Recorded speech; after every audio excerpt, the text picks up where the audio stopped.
It's always a great day when Nate Bauer joins the BWI Daily Edition. Today we're talking about Penn State practice, what we saw, and some of the things we talked about. A beautiful fall day yesterday at Mount Nittany in the distance at the Penn State practice facility. Nate, how you doing today? And how you feel after a late night with basketball last night? Yeah, we have reached the, first of all, thank you for asking. That means a lot. We've reached the glorious part in the year where football has all of its stuff, the normal stuff, and then you add a 8:30 p.m. basketball game to open the season on top of it. It's magical. It's a magical time of year. I love every bit of it. Well, we'll have a light load today. I'll do most of the lifting for you if you don't mind. So I'll take some of that off of your plate today. I can talk, just don't make me think. Don't make me think. It's okay, not gonna go well. So maybe that'll be an issue. I tend to do that. I'll take care of that today. Your observations from practice yesterday, that's a non-thinker. That's just what you saw. Give me what your eyes saw and your brain recorded. Yeah, I'm actually curious to hear your thoughts on this. I was watching the quarterbacks for most of the time. I'd spent the past few practices with the defense, and I thought that, again, to my untrained eye, I thought everybody looked sharp. I thought Clifford looked good. I thought Vayu looked good. And I'm reversing the order here. Taquan Roberson was obviously number 2, but I thought Roberson looked good too.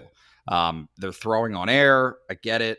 But between the cohesion between Penn State's quarterbacks and the targets, whether it was tight ends, running backs, or receivers, all checked the boxes for me. So yeah, now that was the first thing. And then obviously, there was some injury, speculation, right? Like, I mean, Penn State just doesn't commit. James Franklin doesn't commit yes or no as to whether a guy is going to go or not. Right. But certainly from an optimism standpoint, Penn State having Devin Ford at practice, Penn State having Jonathan Sutherland and Jesse Luketa, each of whom the Luketa and Sutherland both missed the last game against Maryland, and Devin Ford has missed time since that Iowa game. So, to have those guys out there, we'll see what that means. James Franklin after practice said, we'll see what that means. Sometimes it's a game time decision. So we'll see how that goes, but certainly pretty impossible to debate the importance of a guy like Jesse Luketa. Yeah. Being available in a game like this. Especially in this particular game. I said after the last game, in a game where Maryland ran the ball like 12 times, you're not really going to need Jesse Luketa, a run stuffer, as much. You are going to need him in this game. And I spent a lot of time yesterday down with the offensive and defensive line, and this is something that they were working on good.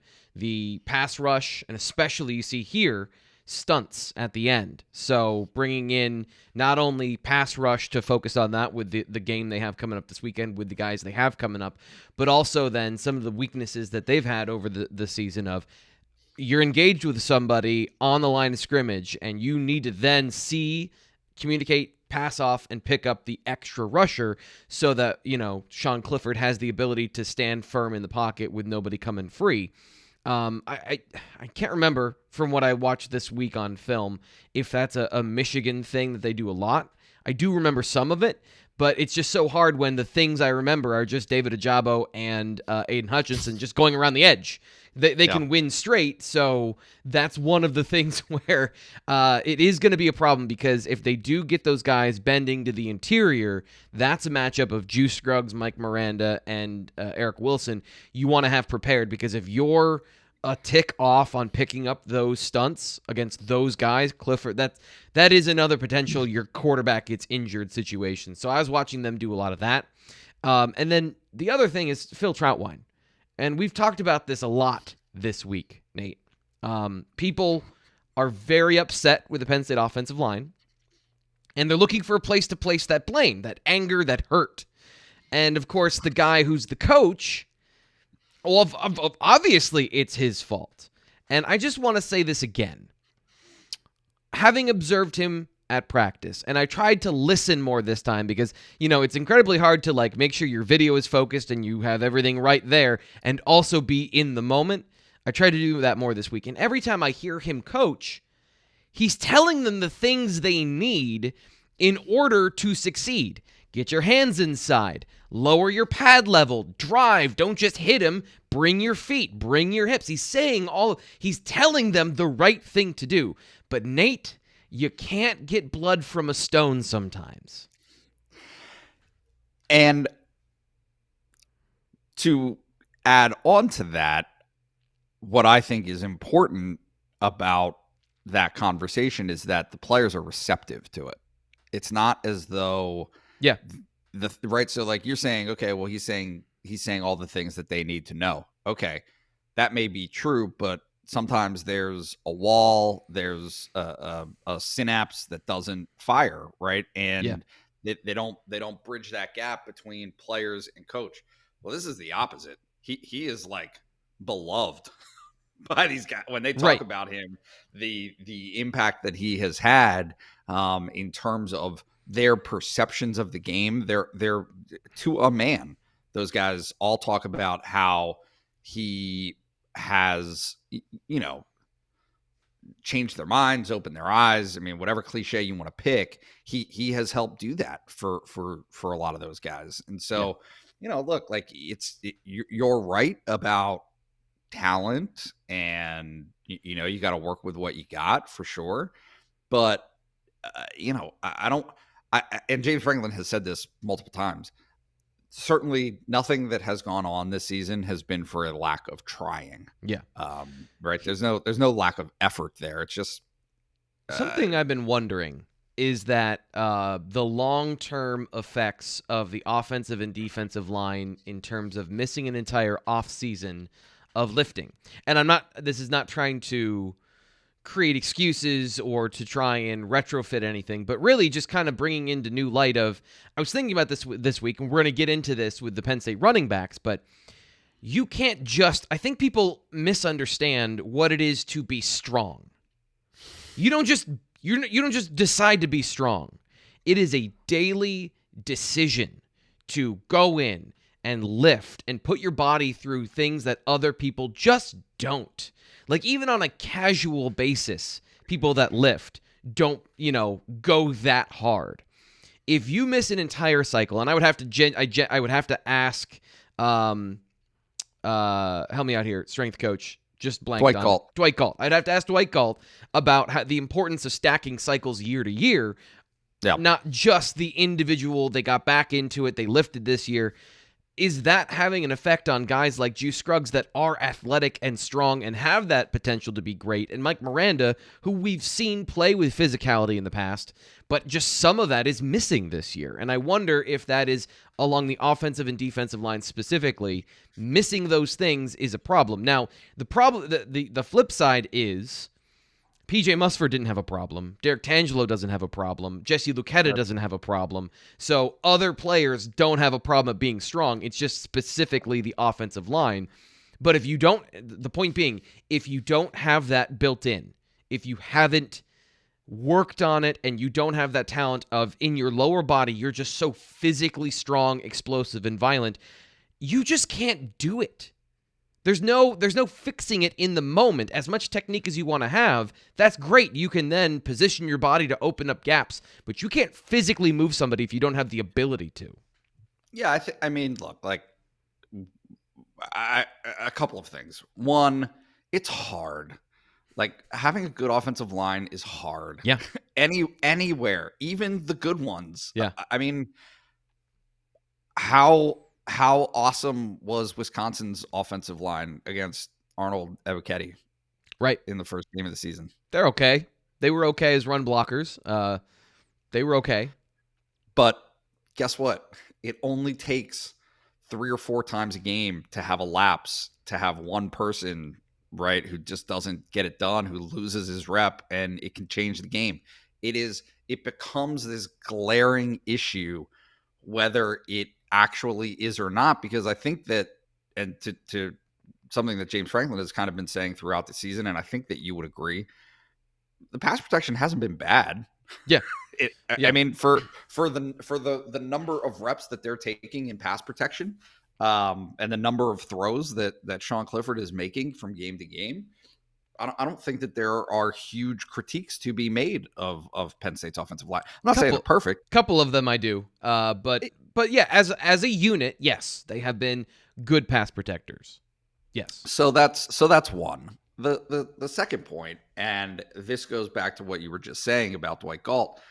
I had an interview with him, and this is, again, like we're talking nearly 2 years ago now, right? 18 months ago, when all the stuff first happened and Penn State football wasn't going to be able to practice, right? That spring, right? That's what it felt like at the time was, okay, well, yeah, we're going to miss a couple of practices, whatever. Obviously, it grew into something so much larger than that. But point is, Dwight Galt was devastated. Like, it looked like somebody shot his dog. He was so, like, he knew that there were no answers. You couldn't replicate the type of training that they do, the type of elite athleticism tools that are necessary to maintain and build on it, right? Because it was going to be hard enough to stay here, let alone do this. And so when your answer to all of that is to buy up as many 50-pound bags of sand as you can at Lowe's so that those guys can put them in backpacks and weight train with them, it's not an equitable substitute. And so, like, it's fine for me to buy a kettlebell and work out in here because the Y is closed. It's a different thing for an athlete. Here's another thing: for some people, finding a place to run and sprint, and to actually sprint at the level you need a certain level of competition, which means other people. All those are a problem. But it does lead into something else I want to talk about, because of course we talked about the run game yesterday with James Franklin after practice, and sure did. Of course, it was the majority of the conversation, and a lot of it was the same. A lot of the answers were the same. A lot of the questions were the same. Penn State's not going to pick a lead back. Penn State is not going to have one guy take unless somebody steps up and becomes the guy that breaks off big runs, is what James Franklin said. Can you give us a summation of your view of the situation? Because I have a definitive answer at this point of what I think they should do going forward, and it is very different than what they are doing at the moment. Yeah, so I think that James Franklin's argument, and I'm not exactly sure where I stand on it. I think that the numbers probably back it up once you adjust for sacks and put everything into proper context. Penn State had 25 carries from its running backs, right? So John Lovett, Kevon Lee, and Noah Cain at Maryland. They net positive yards 109 yards. In that that's game. Right. 25 carries for 109 yards from one back on the day, and in your fantasy football league, you're pretty stoked about that. Like, you're pretty happy. So is it exactly what you want? No. And the reason that it's exactly not what you want is because of what James Franklin keeps saying over and over, which is one of those 25 carries needs to go for 40 yards. Just one. Just one. And it totally upends what your numbers are. It really does. I mean, it may seem, it may not sound like it should be this way, but one 60-yard carry will change certainly your game statistics, but it changes where you stand for the season as well. And so it changes the topography of a drive. It's the same thing as getting a 30-yard pass. There's no, like, from a functional point, there is no difference between a 30-yard pass and a 30-yard run. The point is to get 30 yards. But they are not, as we've talked about, and you brought this up several times, they are not getting any explosiveness out of the ground game. This is my whole point. Everything we just talked about not being able to be strong. The ability to be strong is not just being naturally strong. It's not like you just go out in the woods and you rip down trees with your bare hands. I do. Yeah, you and Anthony Zettel both just go out and tackle trees. You have to work on it. And if you can't work on it, you can't be strong. For the 900th week in a row, Noah Cain does not have the ability that you saw as a true freshman if you watched him then. That guy is not here this year. If this offseason he's healthy and he can put together enough days in the weight room to regain that form, then he can be. But this year he's not breaking tackles and he's not fast. So what he has is vision and smarts.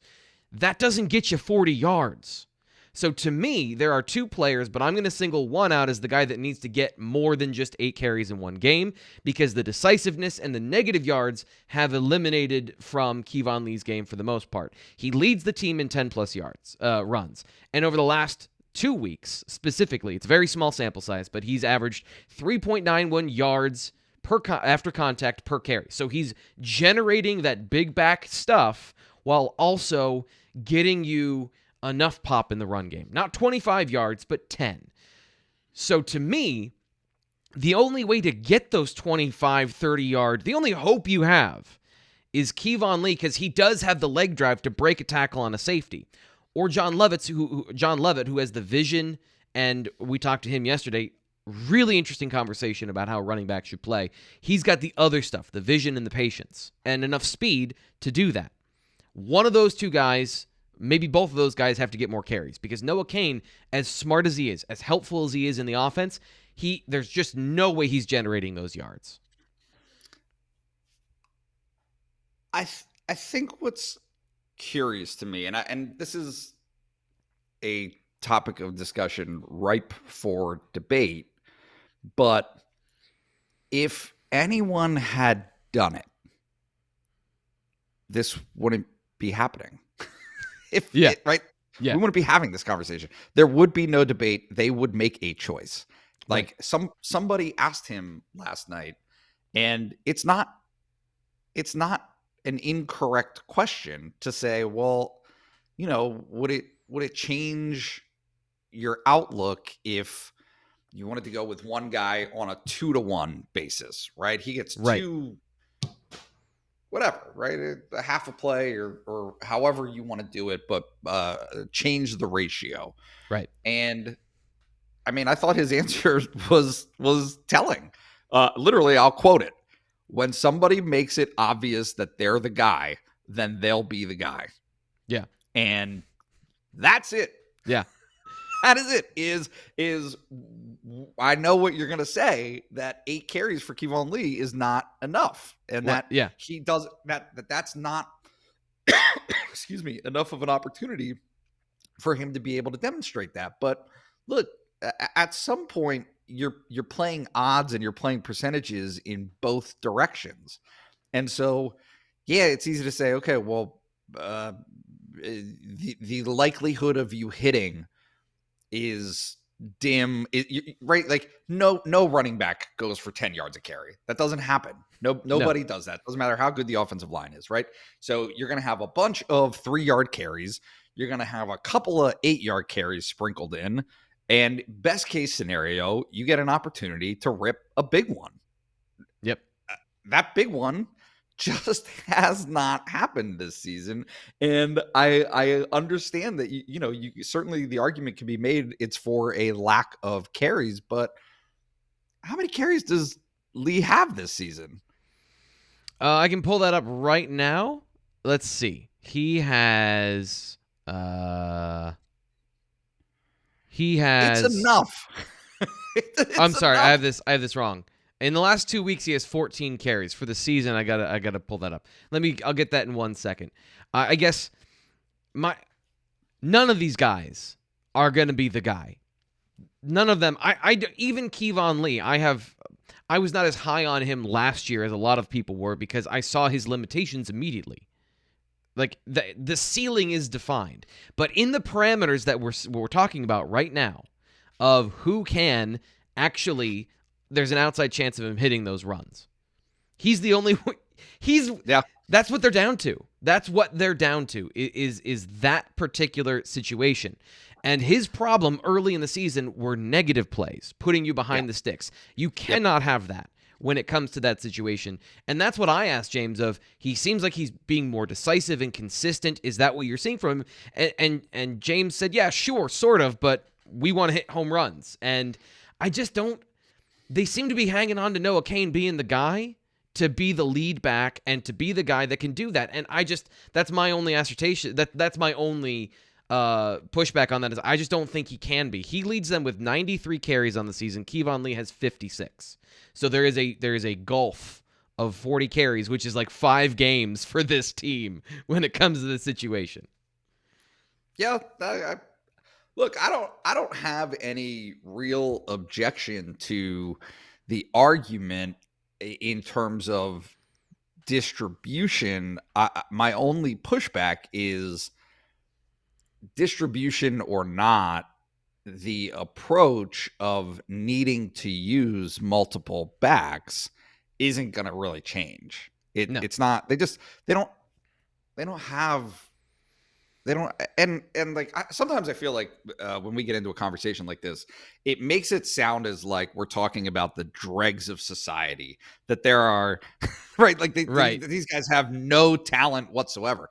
These are high 4-star running backs. Like these are guys who were rated very highly coming out of high school and are by all purposes pretty good running backs. Like I mean, I don't think that there's any debate that there's room to grow and that there's room to develop.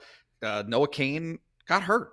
It happens. It's not fair. And it's not an indicator of what he's put into the game. It happened. And very clearly at this point, it's obvious that more time is necessary for him to get back to the point that he was when he played in really the Cotton Bowl in 2019.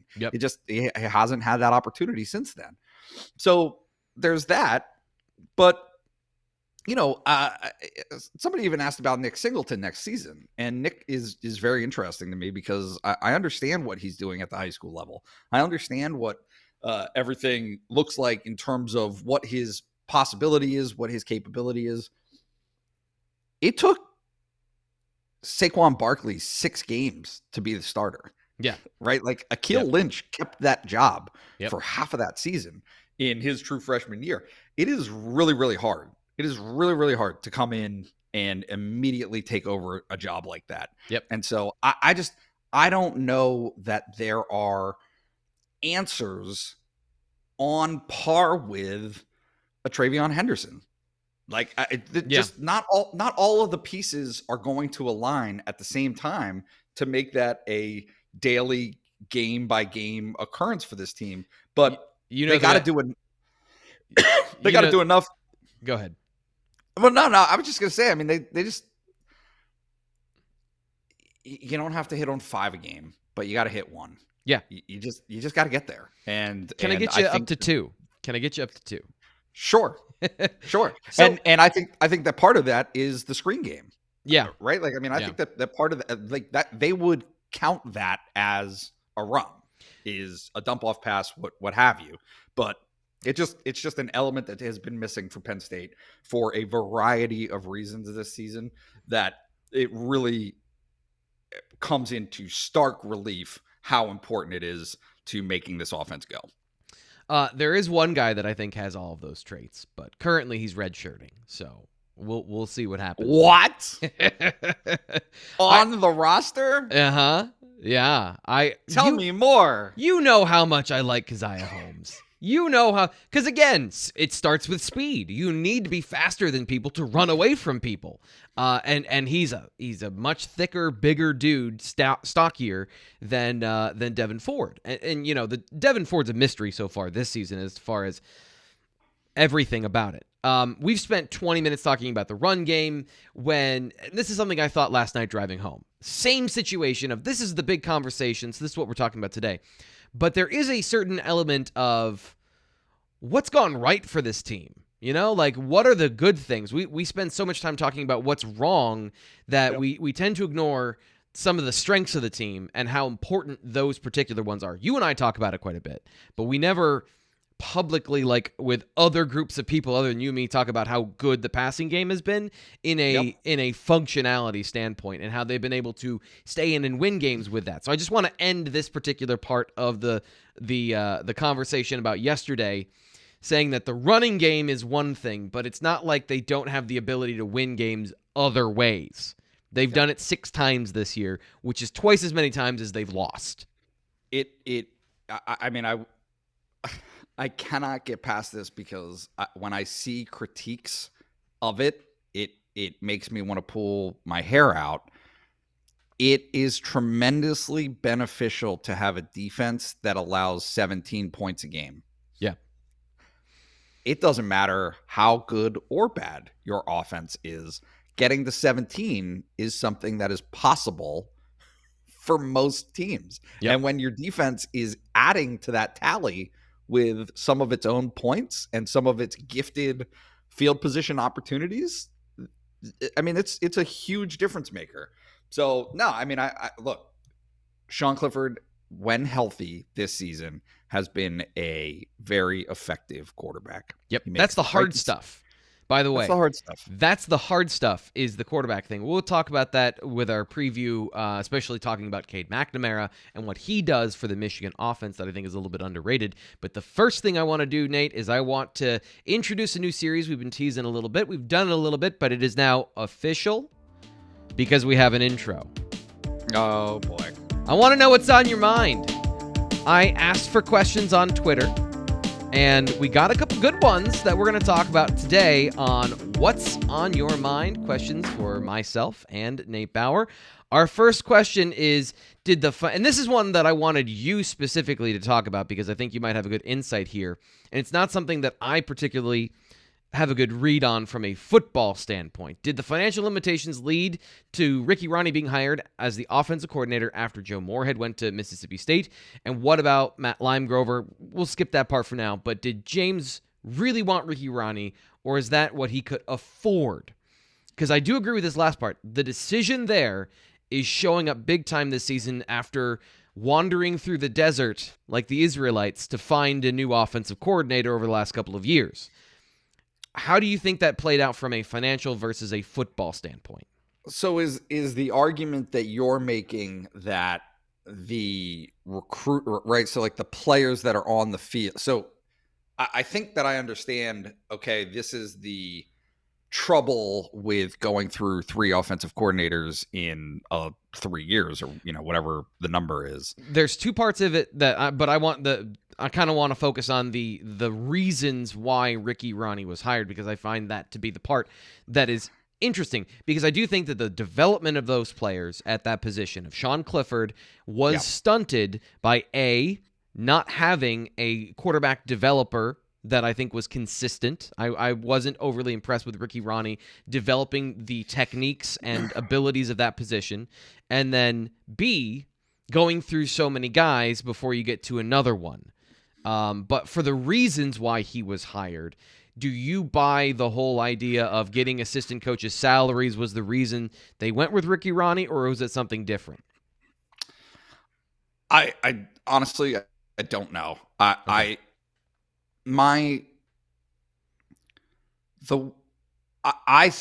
think that, and based on some of the comments that he's made, and the fact that he remained the offensive coordinator for a couple of years suggests to me that if James Franklin was severely disappointed with the output in any way, that he would have made that transition sooner. I'm not right. Like Penn State's 2019 scoring was top 10 all time in the program. Mm-hmm. I'm with, like, I don't think that there is any question that recruiting and developing quarterbacks on the whole has come up short. That has been a hole in this program's game. And it is I'm not going to call it a massive hole, but it's a massive impact. Yep. It just, yep. It touches everything. And so the fact that has the fact that they weren't able to get in any of those years a guy to succeed Sean Clifford in any real, because even Will Levis wasn't the answer for the future. Yep. Not for what they want to do. Nope. He's perfect for Kentucky. He Yep. does exactly what Kentucky wants to do. Yep. That's exactly right. I mean, it's almost surprising that he didn't go to Kentucky in the first place. Yep. I don't know what the recruiting situation was there. Yep. But you see him at Kentucky and you say, oh, that makes sense. That's perfect for Kentucky. That's exactly what Kentucky does. He's the next evolution of what they want at quarterback. And this has been their recruiting philosophy under James Franklin, is when they need the quarterback influx, they take two, from what I've seen so far. They take the guy that's the obvious quarterback, the passer, right? The guy that is athletic enough but is primarily a quarterback. And then they get an athlete that they think they can develop as a quarterback, Tommy Stevens. Michael Johnson Jr., Taquan Roberson. It is almost carbon, like every year that they bring in two, carbon copy. Quarterback, maybe a little bit undersized, undervalued by the market, and then a super athlete to see if they can hit and get the guy that can do both. That's been the biggest problem, is they can't. They can't. Tommy Stevens is a tight end in the NFL. Will Levis is the quarterback at Kentucky. He's the closest to any of that we've seen so far. Michael Johnson Jr., I haven't followed his career. I think he's at FAU right now. But, he was very much, every time we saw him in practices and in scrimmages, he was very much an athlete first, and the quarterback part was not really coming along at all from what I saw. So that's a part of this, but now they're targeting the quarterback on that side of things. Quarterback, Drew Aller, athlete quarterback, Bo Prabula. Both of them are good quarterback athletes. One of them seems like a special thrower of the football, so that's the difference this year. But yeah, the recruiting in that position makes it so that everything else has to be better. Like everything, the offensive line, the running backs, the receivers, everything has to all be special if you don't have the special quarterback. Yeah, no, it's just it's always interesting viewing some of these things in hindsight as long-term indicators of what happens. Right. Like, I mean, you can point to these crossroads moments and, okay, well, James Franklin making the decision to fire John Donovan was probably not an easy one necessarily for a guy who had been with him. Yeah. But the choice of Joe Moorhead was, I mean, it changed the trajectory of the program For sure. Right. The Trace McSorley didn't have to be good. Right. He didn't have to be a winner. And there were elements of that before he, kind of blossomed the way that he did in 2016. But my point is, when a decision like Ricky Rane as the offensive coordinator comes in, I think to me it was more about how do you replace Ricky Rane. Yep. And I don't think that there's any real debate that James Franklin has made it clear that Kirk Ciarrocca was not his first option. Yeah. It just that is something that he has kind of alluded to, and he has talked about previously trying to have gotten Mike Yurcich into the program. And so, maybe the conversation isn't so much, well, Ricky Rane wasn't able to recruit a strong quarterback, as much as it is the confluence of a pandemic and Kirk Ciarrocca. Yeah. So on where this program is. The one thing I always thought about this, and this is we'll move on because there's another question that I think relates to this pretty well.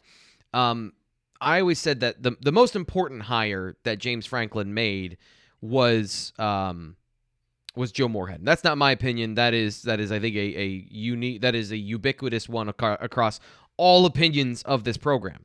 But I always thought that the most important talent evaluation that James Franklin did was of Ricky Rane, the assistant that he had all the way back at Kansas State that followed him to Penn State. And if you don't give him that offensive coordinator opportunity that year, he's leaving. And you've also said, in a certain sense, and this is kind of very deep psychological thing, I was wrong about this guy all the way back. So I have invested all this time. I need to give this guy a chance because I also have invested in believing in this particular position. Plus, we can run what I want to. We're going to run my offense that we've had over the years. So I think that was a part of it too. And you're right. If you don't give him that job, then you lose Ricky Ronnie and Joe Moorhead at the same time. Then you have more to replace at that point. So those are probably some of the factors that go into that. The next question, though, does come in a similar vein from Heather Ashley. I know we're tired of talking about this, about Drew Aller specifically, but wouldn't it be a little nuts for James Franklin to leave for another job when he is the number one quarterback in the class of 22? Isn't that like finding the Holy Grail, then tossing it in the trash? How much does this really good recruiting class with the number one running back as well in the class and one of the top defensive ends in the class as well, a possibly historically good class in terms of the view of them nationally and in the program, how much does that play into some of the politicking that goes on that we've been talking about this year? Not at all, I don't think. You don't think? Not really. In what way? So I think that I agree a little bit. I do think it is a factor because, again, winning at the highest level is the chip. It's the thing that solves the problem for you that says, I now have the leverage. Not just I have leverage, I have the leverage. We have now won a Big Ten championship. I've recruited the quarterback. You need to get on my level. Yeah. But it's only a factor because what if he's not? And if you're James Franklin, and I think the only realistic place is USC. If you go to USC, you have a higher probability of getting a top 5 quarterback if you're in the area where they live. And there's a lot of quarterbacks that come out of California. You're not going to bet your whole career on one kid. That would be kind of my summation of it's a factor. There's the hope of it, but nothing's guaranteed. Yeah, I mean, look, Amani Oruwariye had never visited Penn State and was a Vanderbilt commitment and came with James Franklin to Penn State. Yep. So there's first of all, I'm just going to put it out there. I don't think he's leaving. I think that is a necessary ingredient for me to put that out there. But there's all kinds of possibilities. And I don't like, we think of things in the immediate way too much when it comes to bigger decisions like this. Yeah. Bigger decisions from the point of the program, bigger decisions from James Franklin's point of view, all of those things. They sort themselves out. They always do. It is simply about long-term health of the program, having the opportunity to compete, and do it at the highest level. And I mean, look, he talked about it again last night. This is a drumbeat that is not going away. I think he maybe by the time that there was a follow-up question asked about it, was ready to move on to the next subject. But it is his point that he has made repeatedly now is this notion of competition. It's the number one thing that he has in his core values. The first thing that he preaches is competing. And so to expect that he would feel any differently about how the rest of the institution conducts itself, wanting to be part of that competition, wanting to be the best, to beat the best, all of those things are something that you would. How could he not? Right. How could that not be a major part of who he is and what he wants from his program? We've said this a bunch of times. Like, if you're focusing on the money, you're focusing on the wrong thing. It's about winning. It's about winning and competing and having a realistic shot. When somebody asked him, is the college football playoff fair? And he said, no, obviously it's not. Life is not fair. But that's the thing he's fighting against. Literally, in this situation is, how do I make this more fair for my place and less fair for others. Correct. It is the game is rigged. Yeah. And in the best way possible if you have the resources to exploit it. Yep. These are decisions. These are choices that are made. And so the irony that I just keep coming back to about all of this is that people, I understand the fan sentiment of frustration, of having to constantly wonder whether or not James Franklin is committed to Penn State. I don't think that is an invalid position for fans to have. But if you examine the issues and if you look at what he's saying, the subtext of what he's saying, and I get it, like he's asking people to read between the lines a little bit because you cannot be openly insubordinate to your superiors. You're trying to rally support. You're trying to get these people to be on your side, the decision makers, the stakeholders, the people who are able to write checks. But he is simply like, no one is rallying harder as an advocate for Penn State football than James Franklin. Yeah. Like nobody is more committed. Nobody is more deeply invested in trying to get the program to this place that I think everyone can acknowledge and identify is wanted. So this is the other thing too, Nate, and I wanna move on to some stuff to get into the game coming up this weekend. But this is something I said as well I think a week ago or 2 weeks ago, something that I said on the message board to one of our subscribers is, you did an article where you talked to the powers that be on the other side. And as to my knowledge, you're the only person who's talked to those people because they don't have to talk every week. James Franklin, 4 times a week, is in front of a microphone promoting Penn State. So, of course, everyone's going to blame the thing they can see and the only side of the story that you're actually getting. So that, to me, is a huge part of this conversation as well, is, yeah, it's kind of like you're going after the wrong guy, but you're going after the guy that you can see. So what else are you supposed to think?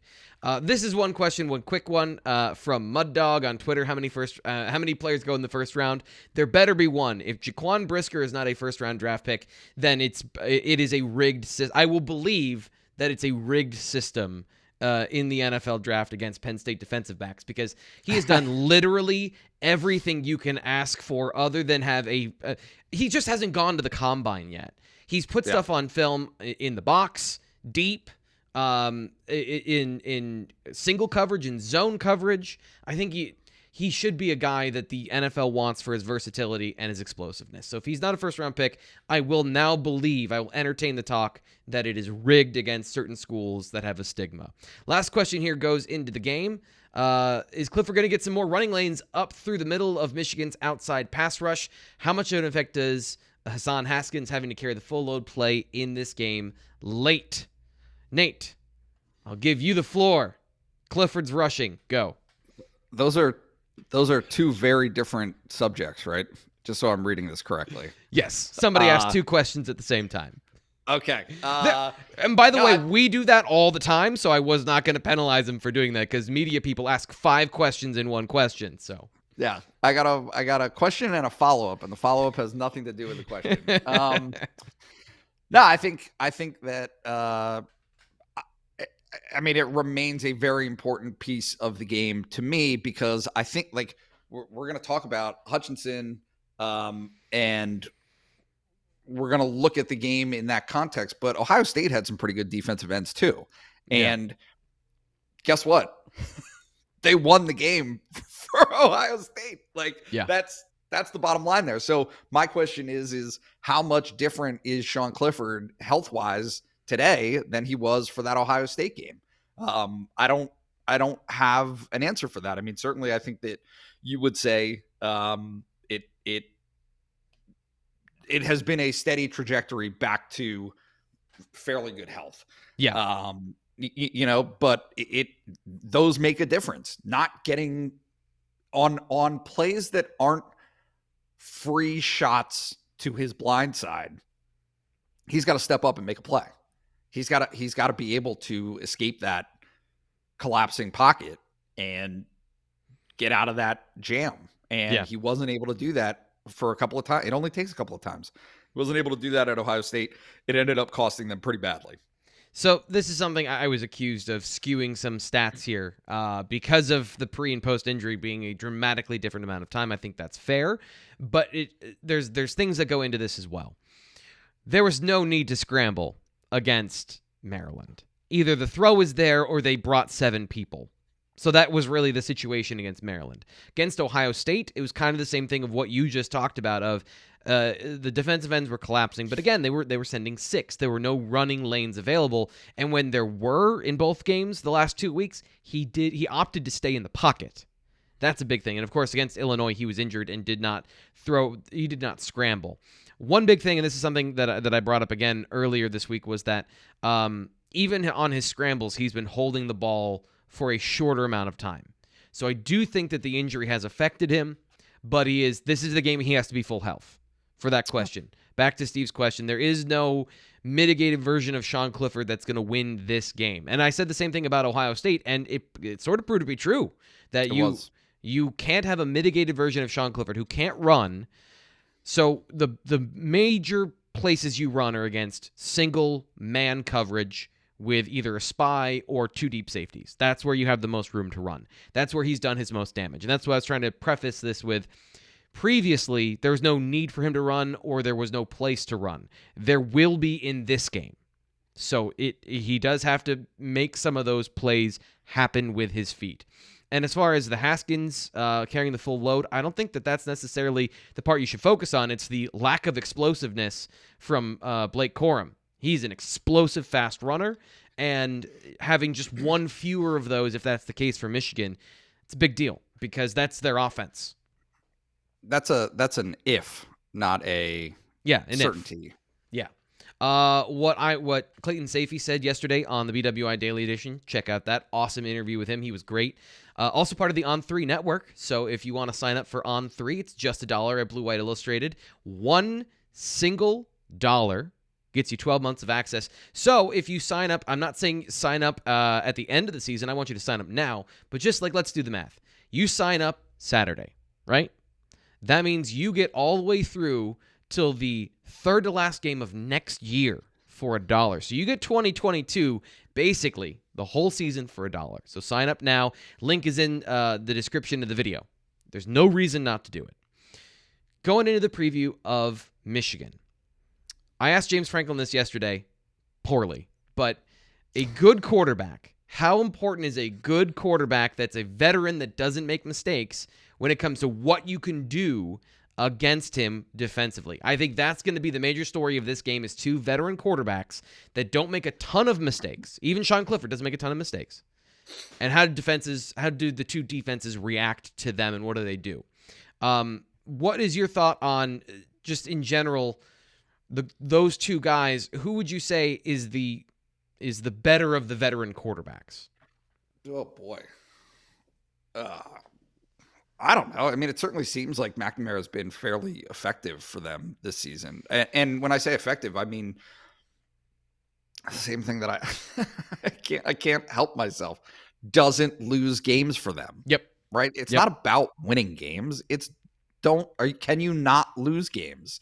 And he has done that. He has not lost games for them.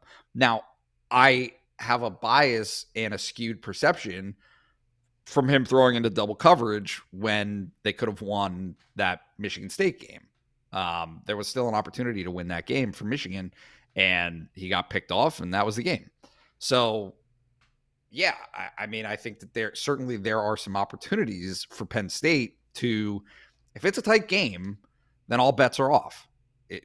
Right? I mean, it's just every single play, every single snap matters, and every single decision that these guys make matters. Now, if Michigan is just able to run it up and down the field and there's no resistance to that, and Penn State can't turn those drives between the 20s into field goals once they get to the red zone, then it doesn't matter. It's a non-starter.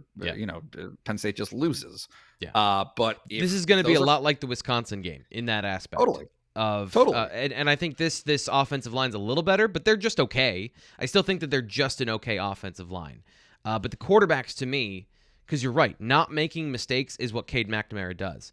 And taking advantage of what he sees and being able to see. This is what I meant when we were wrapping up the running back discussion of what we focus on the negatives. And even I do this of like, well, Cade McNamara doesn't create explosive plays in the passing game. They don't have any explosive receivers. They're not built to win the way that I think you should win football games. But they do have explosiveness in the run game, and he doesn't make mistakes, and he takes advantage of inefficiencies or gotcha moments of when Brent Pry sends a slot blitz with the slot corner 6 yards off the line of scrimmage. He's going to see that, and he's going to replace that with a throw. It might get 8 yards, but it got 8 yards instead of a sack. And that's what, even watching NFL quarterbacks, sometimes they miss that stuff. So not doing those things is as important as doing the great things. And both these guys do that. And that is the part about Sean Clifford, too, is people want to point out everything that isn't going right. And even again, not getting those big down-the-field plays. But his ability to diagnose coverage has been great this year. On the whole, It has been a major step forward, and that's why Penn State has won and been in all but one game this year. And they were still in the game they lost. Like, it just felt like that second half of the Illinois game, there was no chance they were winning because he couldn't throw the ball. Yeah, I mean, look, every game's been competitive that Penn State has played this season. There's no real arguing that. But yeah, I mean, it's if you look at last season to this season, it's the difference is Penn State is there. I mean, two differences really. The defense has created takeaways, which it did not do last season, and Penn State's offense stopped giving it away. That's it. They're mostly the same team. A big part of this Penn State team is the same as it was a season ago. A little less effective running the ball, but for Sean Clifford's portion of that, he just makes better decisions. Yeah, makes better decisions. But again, like the misses are still there. Yeah, right. Like the misfires, the opportunities that he doesn't connect on, which are not insignificant. They are significant. That's the problem with trying to play this way and not having a great quarterback. Is those misses matter more because you're going to miss the easy things and the hard things. That's really where they are at times. I just think it's difficult for me to gauge watching one guy all year versus the game by game opportunity that I get with Penn State's opposing quarterbacks, because my perception of CJ Stroud was that he prevented Ohio State from winning that game by 28 points. Yeah. He also, right, I would push back on the idea that he also got them as many points as he did. He made a lot of great plays. Penn State was doing a lot of things, and this is kind of folding into this conversation here of something I was thinking about yesterday is you probably can do things against CJ Stroud that you can't do against Cade McNamara because of the pre-snap processing of a true freshman versus a guy like McNamara. So I agree and disagree because some of the throws he made were just beautiful, and some of his recognition was great, but he had freshman quarterback moments. That's right. True. And some misses that were they weren't damaging in terms of the outcome of the game. They were damaging in terms of turning field goals into touchdowns. Yep. Like that's and so my larger point being nobody's perfect. Yeah. Nobody's perfect. The best quarterbacks in the world throw for what? 65%, 68%? Like it's getting closer to 71 now. Okay. Yeah. But that's just the style of play that's happening more in the NFL and college now. But yeah, that the high 60s is where you should be, and Sean Clifford is around there. One other thing about the Michigan offense, going back to the question about Blake Corum and Hassan Haskins, is I laughed when I put the film on and I watched this offense because it is clearly a control copy, control paste, and you just cut half of it off of what is Josh Gaddis and what is Jim Harbaugh. After giving up the reins and letting Josh Gaddis have the offense, he said, no. We're going to go 1984 football in the shotgun. That's this offense. And by the way, the offensive line is, to your point about it's hard to be great, they're just okay. They're big. They are concussive with their blocking in repetition. But if you're a Power 5 football team that has defensive tackles and you don't miss tackles at the linebacker level, you can handle this offense. And that's going to be the game to me, is like the offensive line, unless there's a critical failure at the defensive tackle position again, Penn State is built to stop this team. They will be frustrated on the ground. Perfect. I mean, I think that you're making Michigan fans watching this very upset right now, but it's.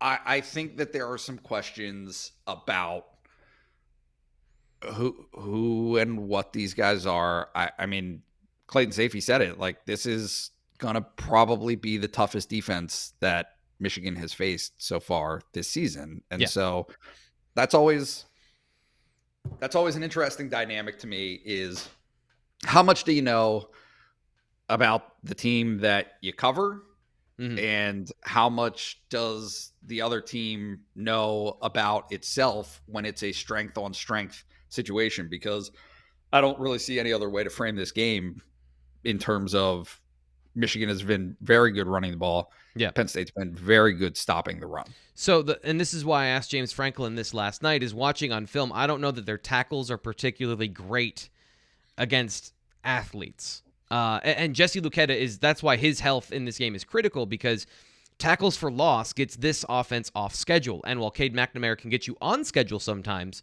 if you're going up against this particular defense that is good in coverage, that's going to be a problem for them if they're in 2nd and 9. And are we going to run for and risk the fact that Luketa is going to beat the tackle with an inside move and get to the running back and force him inside, and you're going to have Ellis Brooks living on the other side of the line of scrimmage? Like, to me, that's a big thing in this game, is getting those tackles for a loss and getting this offense off schedule. And I've seen enough of that I think that Penn State can do that there. It just becomes, are the linebackers clean? Can the defensive tackles keep them clean so that Brandon Smith and Ellis Brooks can run into the backfield and get those guys? Because if they don't, then you got Haskins and possibly Corum on the second level. That's where they do their damage. That is where you're in danger of Jair Brown being one-on-one in the flat with somebody and then he's gone. I think it is telling, to your point, that those guys have a combined 8 yards in losses this season. It's hard to do. Like, they don't get tackled behind the line of scrimmage ever. And so Penn State, one of Penn State's big things defensively, and again, like, this is no mystery, they love getting people off schedule because it opens up the aggressiveness that you can play with on third down. It turns you into a one-dimensional offense, turns them into a defense that can pounce in those situations. And they would love nothing more than to do that over and over and over again. The worst thing the Penn State defense can see is a Michigan offense that has repeated 2nd and 1s, 3rd and 2s. Yep. And the same thing on the other side too. This is pass rush is the way they get you off schedule as well, because they have the ability on both sides of the ball. It's something James Franklin talked about. These are two good defenses. It's going to be a fun game. Well, and better than the offenses. Like, that's, I mean, I don't think anybody wants to hear that, but at least from Michigan's side of things, I think I've been very blunt about what this Penn State offense is. I don't think that there's any getting around it at this point, but I think that there's also a little bit of truth to that for Michigan's offense, that, okay, some of the numbers that they've put up have been skewed a little bit by the non-conference schedule that they played. And just generally speaking, they're coming in the high 20s, low 30s. Yep. And so, and against defenses that I would argue probably are not as good as Penn State. So combine those two factors, maybe, a winning number in this game feels to me like 24. Yeah. Like that'll probably get it done for either one of these offenses against either one of these defenses, because that's how good I think they are. Yeah. And it in this game, and this is always my blind spot, is I tend to think if you don't have a good quarterback and passing attack in games like this that are close, to James Franklin's point, can you consistently get explosive plays? And I always forget that you can get explosive plays in the running game. That is a thing that happens. But if you don't have the better quarterback or the more explosive passing attack, that is the easier way to get explosive plays. And that's why I always favor the team that can throw the ball better. But in this particular game, we'll see. I think to me, this is very much a toss-up. Do you think that that's right? Do you think this is a toss-up game, or are you leaning one way or the other? No, I call it a toss-up. I put Penn State at 3 touchdowns this is stupid. I hate making picks in games like this because everyone is offended about it, right, no matter which side you choose. But I gave Penn State the traditional 3 points for being at home, and then Penn State's 3 touchdowns against Michigan's 2 touchdowns and 3 field goals. So I got 24. I got 24-23, but the only thing that I won't buy is that either one of these teams blows the other one out. Yeah. I cannot envision that. There isn't a world where that exists in my mind, in terms of, and let's be realistic about this. What the more likely is, I don't see Penn State's defense allowing that to happen. Yeah. It doesn't seem reasonable to me to suggest that Michigan, without some funky plays, without some defensive touchdown, some type of dagger turnover, what have you, which they're all possibilities, but they're not high on the likelihood scale.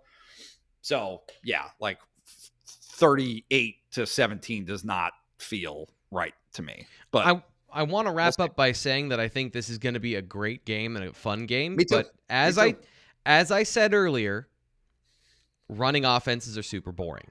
So it might also be like watching paint dry between a team that punts all the time in 3 and outs and one that goes 57 yards and kicks a field goal. So that's also a possibility this weekend. That does it for the BWI Daily Edition. Thank you very much, Nate. Thanks for coming on. I appreciate it. Thanks for having me. We will be always a pleasure. We will be back tomorrow to wrap up the week and then preview more of Michigan. BWI Live coming after the game. Make sure you tune in.